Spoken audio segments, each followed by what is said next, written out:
Okay, we'll start with this. What could be the ring return of Olympic gold medalist Estelle Mosley? As told by Sasha of Women's Fight News, it's believed Mosley could be set to return against experienced Argentine contender Karen Carabajal in Paris on April 23rd, and if true, there's a lot to unpack. Mosley's journey is anything but typical. An Olympic gold medalist in Rio of 2016, Mosley stepped away from the spotlight to become a mother of two before turning pro in 2018. In just her fifth fight, she defeated Lucy Wildheart to become IBO lightweight champion. From 2019 to 2023, she remained champion, building an undefeated record. Her last professional outing came in April of 2023, where she fought Magali Rodriguez for the WBC Silver Super Lightweight title, a fight that ended in a majority draw, leaving her record at 11-0-1. Now, she competed at the IBA World Championships European Games before heading to the Paris Olympics, where her run came to an end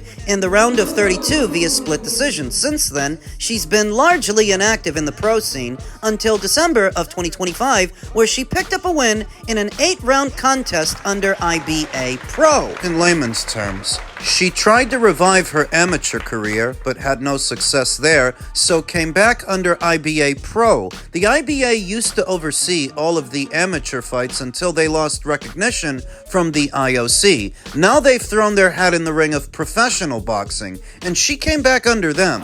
Could she be diving straight back in at a high level? Because Karen Carabajal is no easy comeback fight. With a record of 25-3, Carabajal has consistently operated at a high level. Her only losses have come in world title fights against elite opposition, including Katie Taylor in 2022, Rhiannon Dixon in 2024, and Pamela Sawa in 2025. She's also been active, fighting 3 times in the previous year, meaning she enters this potential matchup sharp, experienced, and battle-tested, which I would say Estelle Mosley is not. I believe that Sasha is a bit more forgiving of Estelle Mosley's career so far than I am. She doesn't have any of the negative things to say that I'm about to. I am largely unimpressed with Estelle Mosley, having covered her career from the moment she went pro. What she strikes me as is a professional amateur, meaning if she could have stayed in the amateurs, she would have, but she's 33 years old now. Time isn't on her side, and she's not going to get any faster. She's not going to get any younger. If she's now turning her attention to the pros, and it looks like she's going to, it's because she doesn't have much of a choice. As an amateur, maybe she had all the makings of a great 3-round fighter, because that's what the amateurs fight for, 3 rounds. But in the paid ranks, she doesn't move me, she doesn't impress me, she doesn't do anything particularly well in terms of X's and O's, and physically, nothing really jumps out at you about Estelle. Not devastating power or blistering hand speed, not agility, mobility, she's just solid. Good enough. 11-0 with 1 draw and 1 recorded knockout. A professional boxer for close to a decade now, about 8 years, and she hasn't amounted to much, which is saying a lot because a lot is expected of these amateur standouts and Olympic gold medalist. She fought in the same Olympic Games as her ex-husband and the father of her children, Tony Yoka, and I don't have a high opinion of either of them. As professionals, neither of them have panned out. So that if Estelle Mosley, after 8 years in the paid ranks, is just now getting around to fighting somebody like Karen Carabajal, that's underwhelming. That's not impressive. Rhiannon Dixon, who Sasha mentioned, has no amateur background. She's not a Team GB member, not a Team GB alternate. She came up in the white-collar circuit, and she fought Karen Carabajal 2 years ago. So that if Estelle Mosley is just now getting around to fighting somebody like this, forgive me for saying so, but I had higher hopes for Estelle Mosley out of the amateurs and into the pros. That looking back, she's been largely disappointing. So even if she can beat Karen Carabajal in what is her comeback fight, I'm not expecting much from this fighter. After 8 years of surveying her career, I know not to expect much. Gold medalists and standout amateurs usually have the red carpet rolled out for them. So her career going this way isn't for lack of opportunity, it's for lack of trying. It's almost like she had no intention of really getting her hands dirty and getting in the mix of the elite conversation at the weights where she's campaigned. Right around 135, 140, densely populated weight classes with many good fights to make. She hasn't made one yet. So, apparently she's supposed to be coming back at the end of next month, and we'll see what happens and what doesn't. Men's junior middleweight news. It would seem that Vergil Ortiz has caught wind of Sebastian Fundora's recent comments that he would fight Vergil. He wants to fight him after the Keith Thurman fight, provided he beats Keith, and most people think he's going to which Vergil responded, "I'm down." But is he? Is he able to, given his current situation with Golden Boy Promotions, who still is his promoter of note, able to take on a fight with Sebastian Fundora where they could not make the fight with Boots Ennis? I think the money expected is a big sticking point. Maybe they won't want for Sebastian what they wanted for Boots, because they wanted millions upon millions of dollars for Boots, and that was a part of the holdup. Would they be willing to accept less for Sebastian? Why would they? Because he's perceived as being more beatable. He was knocked out by a gatekeeper in Brian Mendoza, after all, and even if he has shown improvement since then, in the eyes of his opponents, that vulnerability will always be there. That if I can get inside on this guy, I can do a lot worse than a Brian Mendoza. I'll punch his head clean off his shoulders. His lungs I'm gonna punch in. It's a little hard to peg Sebastian Fundora's base style at this time because you can see that he's been working on things where before he looked like a pressure guy, one of those really tall statuesque fighters like Paul Williams and Brandon Figueroa that tries to bear down on you throwing punches and bunches. That's how he used to fight, but currently he's not holding his feet as much, not coming forward as much, and staying behind his lead. Less of an Antonio Margarito and more of a Diego Pacheco, but still letting his hands go, still throwing punches and bunches. It looks like he's becoming a boxer puncher. Well, if he is, wouldn't that give him the edge over Vergil? It might, if he gets even more time to settle into that base style. He's not become timid, you understand. He's not gun-shy. He still throws heavy punches. He just doesn't give up his height and his length to do so anymore. He's using his jab, not holding his feet. If he does come forward, he's mindful of the distance at which the fight is being fought, as to not step within striking distance of what are usually smaller opponents. We saw that in the Cordell Booker fight, the Tim Kazoo rematch, so it looks like he's becoming more of a boxer puncher. What we may now see in the upcoming Keith Thurman fight, and maybe if we're lucky, the Vergil Ortiz fight. Vergil's a lot more easy to peg. Vergil is a pressure fighter through and through, one of the better ones. But if Sebastian is now becoming more of a boxer puncher, that would theoretically give Sebastian the drop over him, in tandem with his natural gifts, his height, and his length. It's not a question of whether or not Vergil can hurt Sebastian. We know that he can. It's a question of whether or not Vergil can get close enough to hurt him. Could Vergil Ortiz and Golden Boy Promotions, in the name of activity and opportunity, put their differences aside to allow this fight to happen on the premise that it's a more beatable opponent than Boots would have been, and it comes with an alphabet title? We know that Golden Boy Promotions has a good working relationship with Sebastian's handler, Samson Lukowicz, because they share a fighter between them. Sebastian's sister, Gabby Fundora. You're gonna need somebody to promote this fight. You're gonna need somebody to make it, somebody to pay for it, somebody to pay Sebastian, somebody to pay Vergil. Is he willing to put his differences aside to let Golden Boy take the reins and promote this show? If they do, they could deliver this fight in the fall or winter months, because the way things are going, it looks like Vergil is going to miss out on all of the summer months. He won't fight all summer. When Sebastian originally made the recommendation that he would like to fight Vergil before the year was out, he made the recommendation that they should fight on Canelo's undercard in September,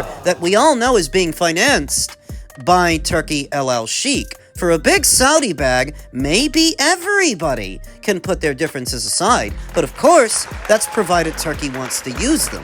You've talked about this fight before, and when you did, you said that you favored Vergil to win the fight. I still might. Sebastian Fundora is experimenting with this new style, and it's working against the Cordale Bookers and Tim Kazoos of the world, and even if it works against the past-it Keith Thurman, we don't know that it's gonna work against a fresher, younger, more dangerous fighter in a Virgil Ortiz. So if it happens soon enough, maybe Virgil can get to him, mow him down. Don't! Separately, Virgil Ortiz is the WBC's interim champion, where Sebastian's got the full title. So there's already been a precedent there for these two guys to fight. The last year and a half, close to two, the WBC has been happy to not order this fight. Oh, you noticed it too? Dmitry Bivol was champion for all of 2 weeks before they decided to bog him down with a mandatory, even though they were not next in the rotation of sanctioning bodies. The same thing just happened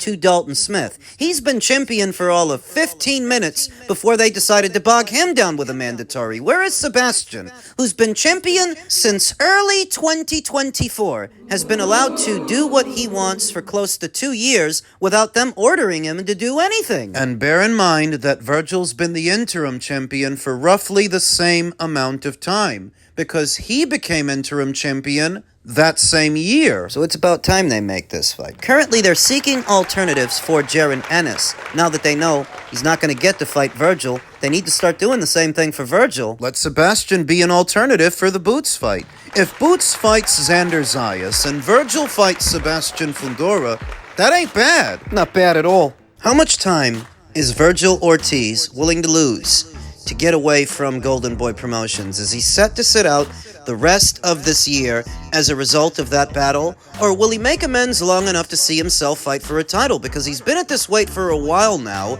and it's about time that he fight for one. I wouldn't mind the Fundora fight in place of the Boots fight. I wouldn't mind it at all. In fact, that's the fight I always expected Virgil to have next. In men's heavyweight news, Big John Fury, the father of Tyson Fury, explodes on his decisions in boxing over who's supposed to be cornering him for this fight, the one with Arslanbek Makhmudov, saying that Deontay Wilder finished Tyson Fury. Tyson's been gone since the Deontay Wilder fights. They finished him. Wilder completely done him. Makhmudov is a problem for Tyson. I am the first one to say it, and he might be. But that's not all Big John Fury's saying. He's saying that Sugar Hill Steward is a problem. He's saying that Sugar Hill Steward is no good. Sat down with Oliver Spencer saying that if Sugar Hill Steward was going to be in the camp, then he would have no parts of the fight. Is that an ultimatum? The only relevance that John Fury has is Tyson Fury's dad.